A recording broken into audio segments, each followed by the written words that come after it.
Spade is spade. Great to be here with you guys today. Well, that's what separates Caitlin Clark from the rest of the point guards in this league. The ability to affect the game in so many different ways. It's what separates her from the point guards. It's what separates her from the scorers. If the shot's not falling, she affects the game in different ways. And unlike your run-of-the-mill point guard, oh, I got 6 assists. Oh, I got 7 assists. No, Caitlin Clark, 14 assists. She went into halftime with 9 assists. Sophie Cunningham stood there, jaw dropped, watching a legend in the making.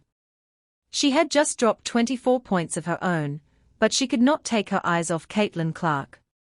It was not just the scoring, it was the sheer, unadulterated playmaking dominance that left the entire arena, and Sophie herself, in a state of absolute disbelief.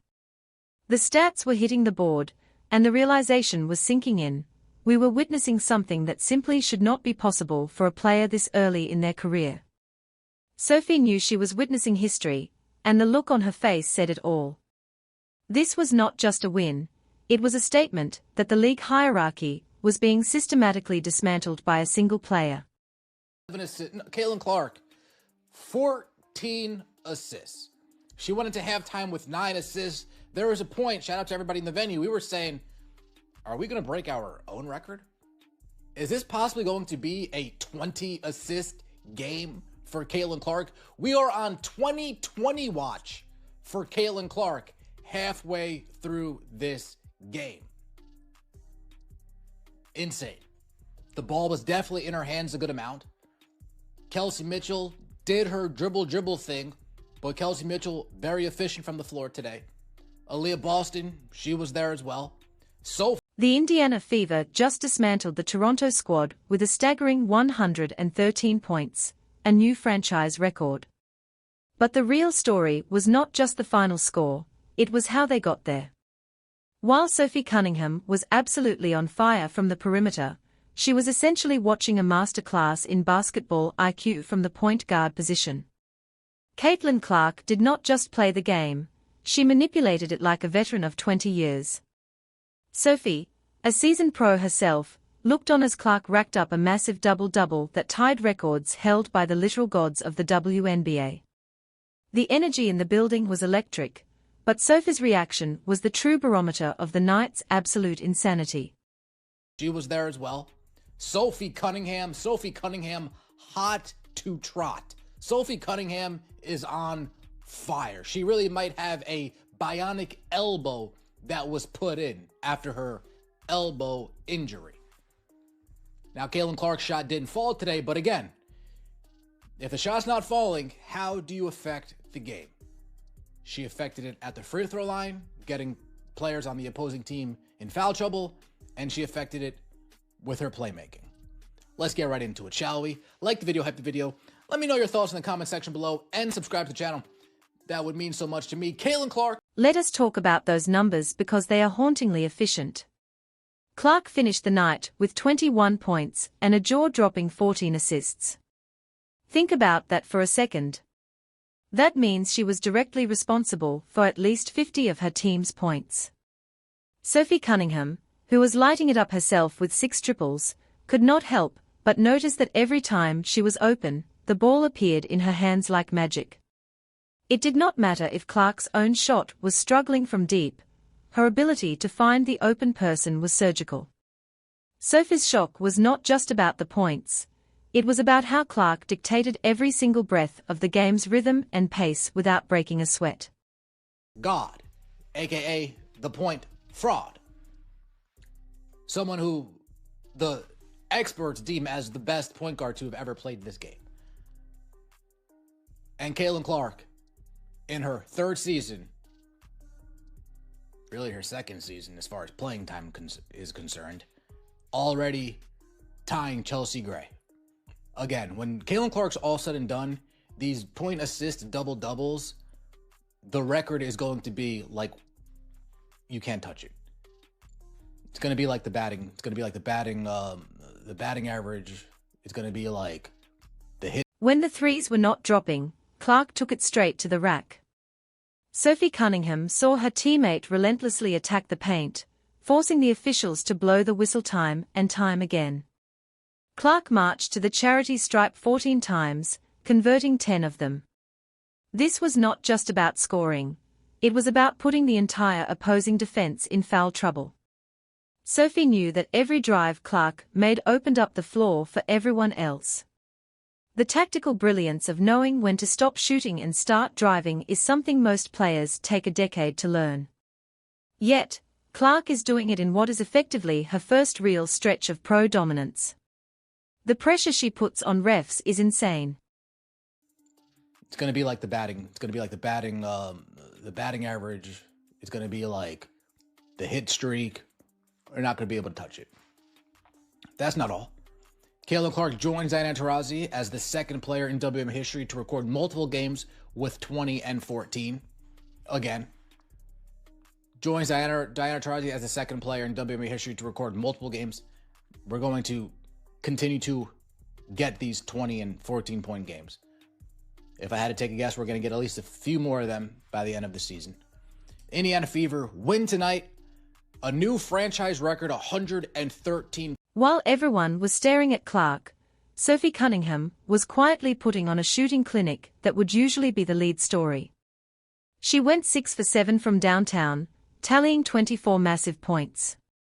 They are calling her Sophie the Trophy for a reason, and her bionic elbow seemed to be working overtime after her previous injury.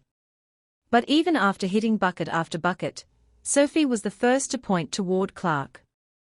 She knew those open looks did not happen by accident. They happened because Clark was drawing double teams and throwing behind the back dimes that defied the laws of physics. Sophie's own excellence only highlighted the brilliance of the person feeding her the rock. A waste of a roster spot as far as the starting lineup goes. We need to insert Sophie Cunningham into that starting spot to continue to spread the floor for Caitlin Clark. Give her another threat out there offensively so people can't collapse when she drives in, and another kick-out option. Sophie Cunningham, 6 for 7 from downtown for Sophie the Trophy. 24 points, 6 rebounds. Absolutely lights out. Michaela Timpson played well. Raven Johnson. Maisha Hines-Allen got cracked in the nose. I use the term cracked lightly. She got slapped in the nose. Very weird play. It didn't look like Isabel Harrison hit her hard, but she did get hit nonetheless, had to miss the whole second quarter, and then she came back later in the game. There was a moment in the second quarter where the entire arena went into a frenzy. Clark had 9 assists by halftime, and the 2020's watch was officially on. Sophie and the rest of the bench were whispering, wondering if they were about to see the first 20-point, 20-assist game in history.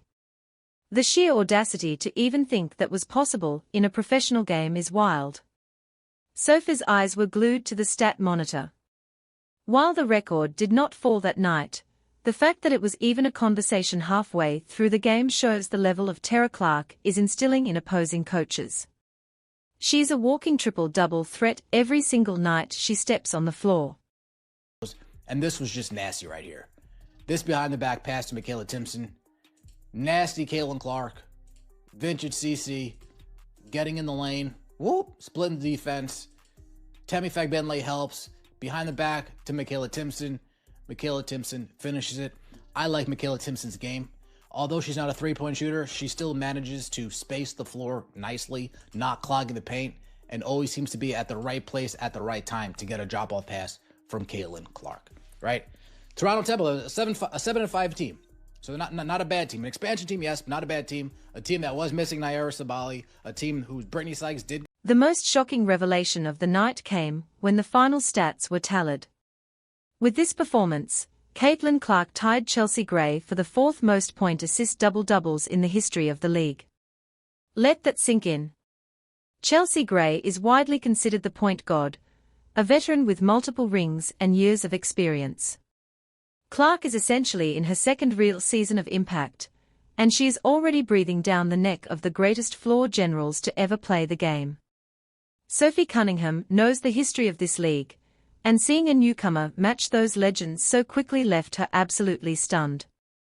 This is not just a hot streak, it is a permanent shift. I was missing Naira Sabali, a team whose Brittany Sykes did go out. Julia Alamon didn't return to the game, so they were banged up, they were injured, but definitely a better win than the garbage Chicago Sky, right? Definitely a better win than the terrible Connecticut Sun, right? Definitely a better win than the Washington Mystics with Kiki Iriafin missing. So better win in those games, but the real test is going to come against Atlanta on Thursday. Appreciate all the support. Appreciate everybody that came out in the venue. Let me know your thoughts in the comment section below. Like the video, hit the video, and subscribe to the channel. That would mean so much to me. See you next time, and as always, take it easy. But the records did not stop there. Clark joined the legendary Diana Taurasi as the only player in history to record multiple games with at least 20 points and 14 assists. We are talking about the GOAT of the WNBA. To be mentioned in the same breath as Taurasi this early is unheard of. Sophie Cunningham has played against the best of the best, but even she had to acknowledge that Clark is on a trajectory that could end with her becoming the most statistically dominant player in history. The unbelievable tag is not hyperbole anymore. It is a daily reality for this Indiana Fever squad that is now firing on all cylinders. Sophie could see the legacy forming in real time. If you want to know why Sophie was in shock, look no further than that behind-the-back pass to Michaela Timpson. It was vintage Cece. Clark split the defense, looked one way, and flicked a no-look dime right into the pocket of her teammate. The crowd erupted, and the bench went wild. That level of flair is not just for show, it is a weapon. It keeps the defense honest and frozen. Sophie has seen a lot of guards try those flashy moves, only to turn the ball over, but Clark executes them with the precision of a surgeon. It is that combination of style and substance that has the veterans shaking their heads. Every pass is a potential highlight reel moment for the world to see. One thing Sophie Cunningham noticed, and something the fans often overlook, is Clark's sheer physical presence. She is taller and stronger than almost every other point guard in this league. When she decides to put her head down and drive, she is essentially a bully on the court. Sophie watched as Clark used her frame to shield the ball and create space where none existed. She is not just a skinny shooter, she is an athlete who can take the hits and keep coming. This physical edge allows her to manipulate defenders who are used to being able to push smaller guards around. Sophie saw Clark literally move people out of her way to get to her spots in the paint. The impact of this dominance is clear in the standings. The Indiana Fever have now won 4 straight games. They are sitting at 9-5, and the momentum is becoming a freight train that nobody wants to stand in front of. Sophie Cunningham has been through the lean years, and seeing the team flip the script so dramatically is a testament to the Clark effect. It is not just about one player's stats. It is about how that player elevates the ceiling of everyone else on the roster. The Fever are not just participating anymore, they are officially a problem for the rest of the league. Sophie can feel the target on their backs growing larger with every single win. Sophie knows her role has changed, and she is embracing it with everything she has got. With Clark attracting so much gravity from the defense, Sophie is getting the cleanest looks of her career. She is becoming the ultimate release valve for this offense. When teams collapse on Clark's drives, Sophie is right there on the perimeter, ready to punish them. The chemistry between them is growing by the day, and Sophie's shock is partly a realization that she might be playing on the most dangerous offensive duo in the league right now. They are starting to finish each other's sentences on the court, and the rest of the WNBA has no answer for their spacing. Even the flaws are being addressed in real time. Clark had 5 turnovers in the first half, which had some critics chirping, but Sophie watched as Clark adjusted on the fly. In the second half, she only had 1 single turnover while continuing to rack up assists. That level of in-game adjustment is what separates the greats from the merely good. Sophie has seen players get in their own heads after a few mistakes, but Clark just flushes it and moves on. The mental fortitude to stay aggressive while cleaning up the errors is exactly what leads to these unbelievable stat lines. Sophie was impressed by the sheer maturity Clark showed after a rocky start. There was a heart-stopping moment when it looked like Clark tweaked her leg after a missed layup.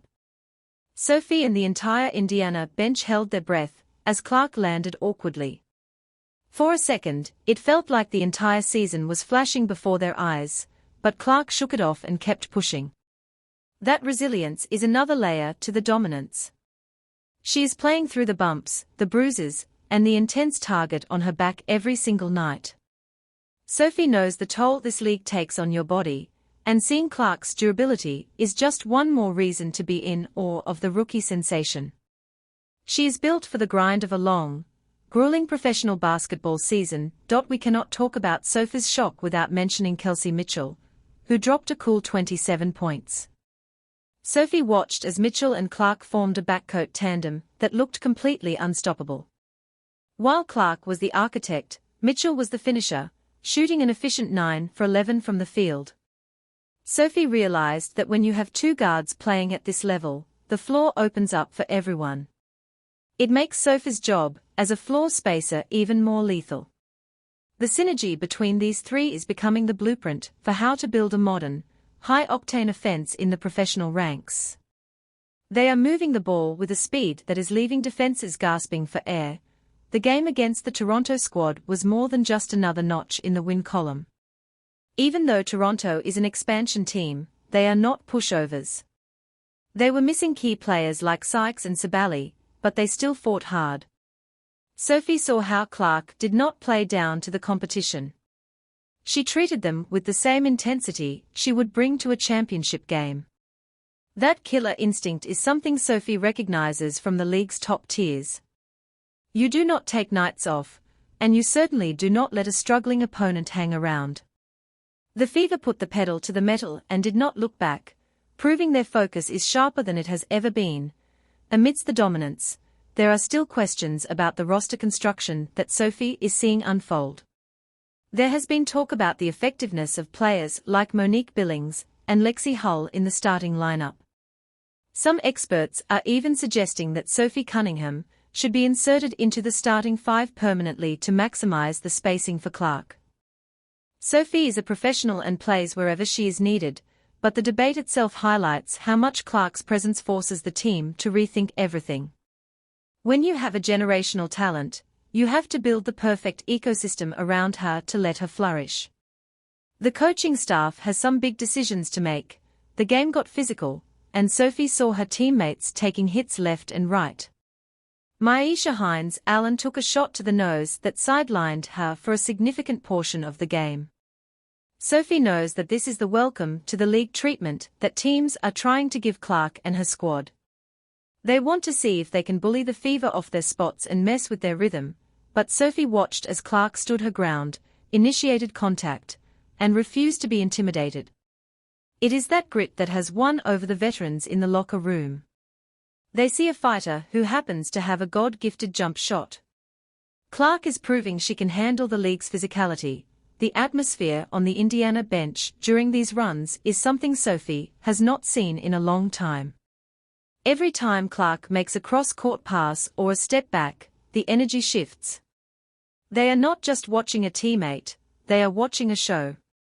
Sophie's shock is shared by the entire roster.